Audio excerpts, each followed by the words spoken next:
नमस्कार दोस्तों, मैं हूं शिखा जायसवाल।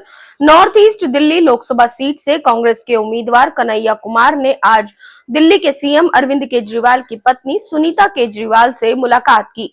कन्हैया कुमार और सुनीता केजरीवाल की मुलाकात के बाद माना जा रहा है कि सुनीता केजरीवाल कन्हैया कुमार के पक्ष में भी चुनाव प्रचार कर सकती हैं।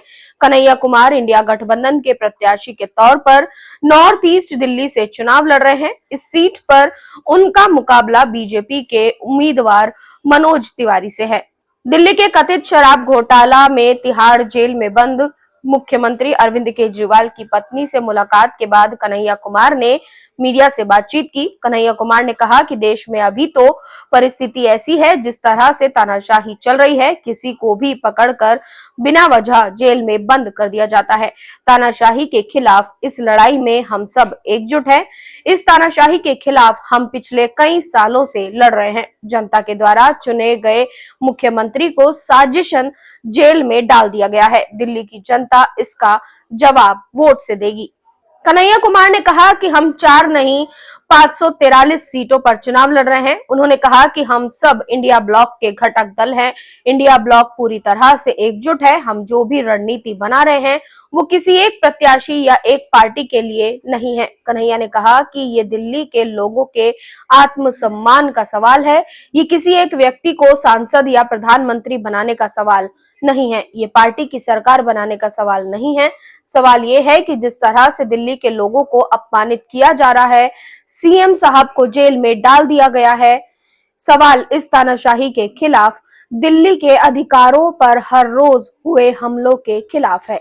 कन्हैया ने कहा कि जिस तरह से सुप्रीम कोर्ट के फैसले को ऑर्डिनेंस के जरिए बदला गया और विकास कार्यों को बार बार अटकाने की कोशिश की जाती है, चुनाव के बीच में नेताओं को पकड़कर जेल में डाल दिया जाता है, दिल्ली के लोगों को अपमानित किया जा रहा है। कन्हैया ने कहा कि ये चुनाव दिल्ली के लोगों के आत्मसम्मान की लड़ाई है। दिल्ली और देश के ऊपर जो तानाशाही थोपी जा रही है, उसके खिलाफ दिल्ली और देश के लोग एकजुट हो रहे हैं। उन्होंने दावा किया कि हम दिल्ली की सभी 7 सीटों पर मिलकर चुनाव लड़ रहे हैं और मिलकर ही रणनीति बना रहे हैं। आपको बता दें कि कन्हैया कुमार को लेकर कांग्रेस में ही सरफटौल चल रही है।